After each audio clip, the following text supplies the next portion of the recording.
absence of the calculator, and I actually don't agree with that at all.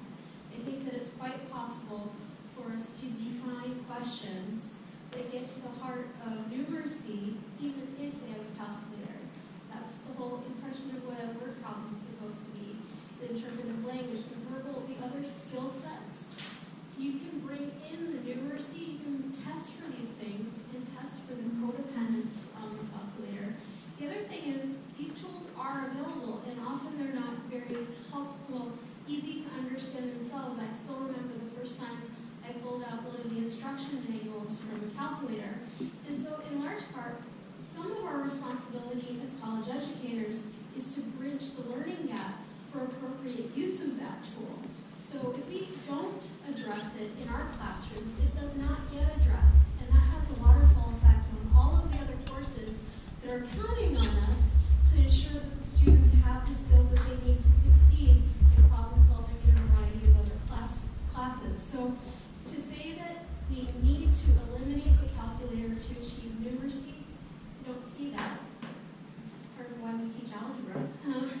And in terms of the essential use of calculators for other application work, there are very legitimate reasons why a calculator serves as an important tool that they need to learn. Thank you, Elizabeth. You're from Mohawk, right? Yes, correct. Okay, so we got a pro. Cons next. Against? Mohawk. Excellent. Oh, you will. Okay, well, when we get there, Terry, I'll let you know. So you made a decision. Thank you. I'm Sandra South, and I'm from Confederation College. So I do have a couple comments, and for early learning, I am against, and later on application for, and I'll reiterate what was stated over in terms of the medical field, that our pilots, we teach a flight management program, and they actually have a core course that they're not allowed to have a calculator at all, because they need to make decisions in the air, while they're flying, not taking up the calculator to do it. And my other part to this, that comment, was from the students. So we can all have our perspective as educators. But I've had students that I teach a lot of concepts. Every year this happens, I'm going to start taking members score and ask their concepts and their thoughts on it, just so I have some metrics. But the students early on, when they start learning fundamental concepts that they weren't taught or reinforced or didn't have enough time for example, factorizations, concepts like that, so they can understand factoring later, they ask me, why were we given this? Why weren't we given this in high school? Why did they just keep throwing the calculator? The students tell me this every year. And so many of my students forego the calculator for many operations because they want to understand it more once they've been taught these concepts. And they come to me every single year. Why? Why am I always having? Why wasn't I shown this? Why wasn't I given time at this? Because now I understand.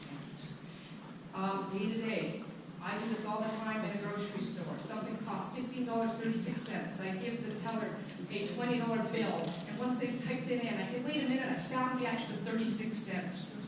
And the person is absolutely in a panic attack because they don't know how to give me proper change. And I know people give me double the amount. And I'm like, and I've also had students with 60 divided by 2 pull out a calculator. That's a problem. Okay, so who's next? But you said your name was Robert? Yes. So, The timer. as far as I'm concerned, it's not there's an either-or fallacy. Right? George Bush said either you're for me or you're a terrorist. I mean, there are other choices. I'm Canadian, Democrat. So I can see how, understanding where these numbers come from is important. But at the same time, it can be very tedious to do things, dividing decimals by longhand. How many times do you want to do that? I think I've conquered that one. I don't want to do it the hard way all the time. And so I think it's both. Thank you, Terry. Terry, who's next? Okay.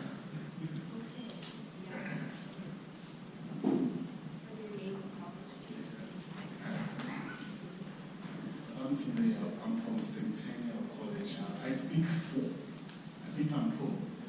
The reason is because I think, just like Don said, things have changed. This is 2017, and if you go back to the way the workplace, the way things were in the workplace many years ago. I remember my dad being an accountant.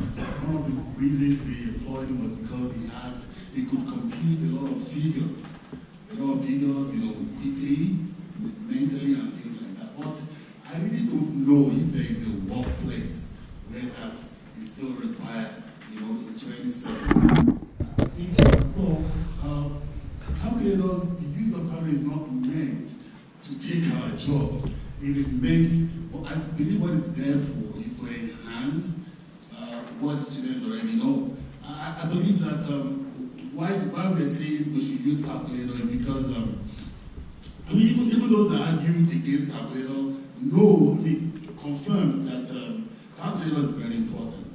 So they confirm it's very important. We know that there are some situations where you might not really need it. There are some situations where you really need it. So, but if you look at it carefully, computational skills, I feel, is just a minimal part of the whole thing that we teach. So we'll teach concepts, but why do we want to waste so much time? Asking students to, compute 68 divided by 2. And things. I'm not saying they can't do that. Even when they use calculator, they still have to learn it.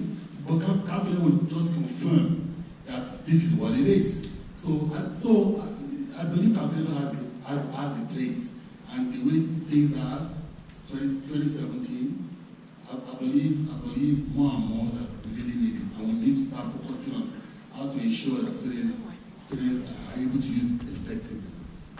Thank you. Okay, yes, we need it against? Are you a pro or against? It's not pro against. There's something that I want to share. Oh, very good. And Ellen Hayes, Centennial College. Yeah, I am from the generation that knows of C6. And I'm very grateful that I don't have to do it. But the thing that I want to share is not of this kind. There's a place called Cupertino in California. This is next to Palo Alto, where Stanford is. So there is a very upscale neighborhood, where CEO of Sun Microsystems, Oracle, well, you name it, Silicon Valley, Google, SpaceX, all that. They opened very expensive private school. And what makes the difference between other private schools, very expensive one, I don't want to bring on your parade, guys, I'm just saying, this is information. The technology, any kind of it, is banned from day one. iPhones, tablets, computers, calculators included. They have money and means, obviously, to do whatever they want. They can do wonders. But they picked this approach. I don't know how the thing will develop beyond middle school, because when they come to high school, it's a little bit may be different. But that's what it stands right now in Cupertino, California.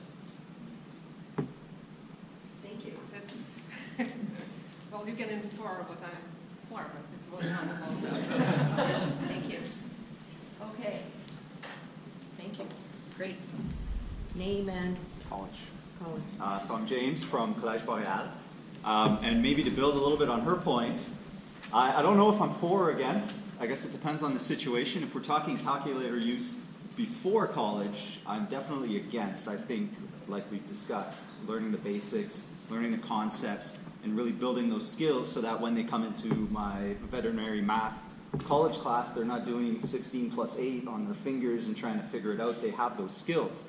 And then once we're in the college classroom, I really believe it depends on the program. I mean, if they're going to write a test after they graduate where they're not allowed calculators, I feel like maybe they shouldn't be using calculators in the classroom to be prepared. And in discussing with the doctor she told me when they go into surgery, when they're in the practicum, it's a clean room. You're not allowed to drag your little calculator in there with you, no cell phones, no nothing. So you go in there empty-handed, and then if you have to dose something immediately, you're in trouble if you haven't been practicing it. But I fail to see in my head a situation where an accountant is going to be an emergency calculation situation where they don't have access to a calculator. So I guess it depends on the program. But looking forward, so thinking about these things, looking forward with technology, I mean, right now I could shout at my phone what's, just about anything, and it'll spit me back an answer. And now we've got the Apple AirBuds, and we're going to be getting our watches, and everything's going to be hooked up where you don't even need the phone in the room. You'll just need a little earpiece, and you'll be able to yell into your earpiece just about any calculation you need, and it will spit you back the answer immediately. And so looking forward, maybe some of these situations won't require calculator use as in-depth, hands-on as it will be, and it will just, the technology will become ingrained in us. And then looking ahead maybe 10, 15 years with all of these brain meshes we're talking about, where you're just going to layer a computer onto your brain and you'll be able to just compute things within your own head.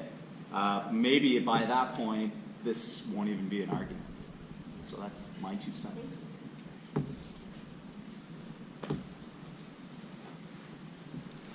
Well, we got a few, so we're better on everyone. Who's first here? Well, he was in the middle. I'm Don Gibson. I'm from Georgia College in Owen Sound. I have a couple of points to make. I don't believe that the problem is calculator use in college. I think it's the students that come into college without being able to do fundamental math operations. And the problem is, I have some friends who own businesses in my hometown.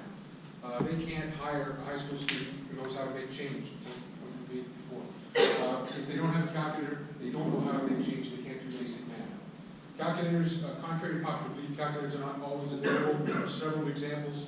When I worked in a factory, I was up to my elbows in oil. There was no stopping to wipe my arms off and go to the office to get cleaned up and find my calculator before I could get someone an answer for something. How do we teach a student in college how to factor if they don't know their times tables? A calculator doesn't help you with that. Anyone who says, oh, gee, how do I estimate what the size of something is or how heavy it's going to be if I can't just do that real quick in my head without the use of a calculator? Those of you who come from major centers all say, well, we just talk to our phone, we just do this. 3 places on my way over here from Owen Sound, no service. I could have talked to my phone until I was blue in the face. Right? So if you're from the GTA or for the Golden Horseshoe, you think that you're always connected, everywhere's connected. That is just not true in the country like Canada. And finally, there's the confidence fallacy. You punch the number in the calculator, it gives you an answer, it must be right. And you believe that your watering can is 80 liters. Thank you. My name is Taras Mula at Georgia College. I just want to make a quick point. And I think it's the biggest policy for students is that calculators, they think calculators will make math easier. The calculators do the easy stuff for you, the repetitive boring stuff for you. But so if we want to get rid of calculators, like we can do a lot of really interesting stuff if we have calculators, use the calculators, but that would mean changing what we teach too. If we're replacing the easy stuff, easy thinking, then this is a problem. Over here.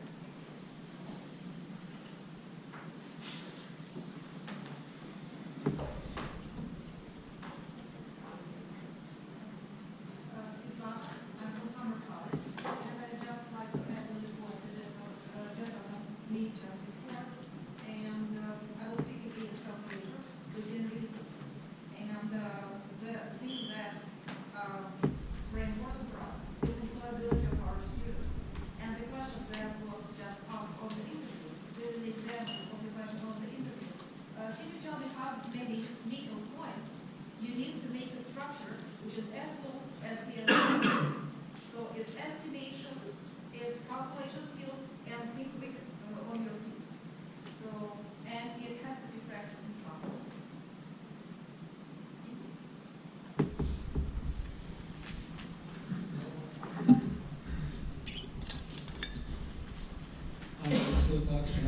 business at Fanshawe College, and a lot of what I was going to say has been said already, but I had a couple of points. Point, by the way, the notice that the thing is about using calculators for all classes at Fanshawe College, and under certain circumstances today, that's impossible. We talked about the fact that students don't come in with the skills to do the math by themselves, and they need that. And again, as we talked about, well, they have no mathematical intuition. They don't know whether they're answering right or wrong when they come in because they've done everything on a calculator. But here's the other point I think we could look at as an institution, as the college people. Think about how much does it cost the colleges to teach the math that ought to be taught in high schools. It's phenomenal if you add it up. I'm sure it is. Take a look at, I teach the beginning math course at Fanshawe, and about 40% of that first course is all math they should have when they go in. And we have over 20 sections of students, of 50 students each in that. And so we have 20 sections of classes being taught by teachers that should be teaching something in high school. So maybe there ought to be pressure to get the high schools to do their job and have that intuition so we don't have to worry about it when we come in.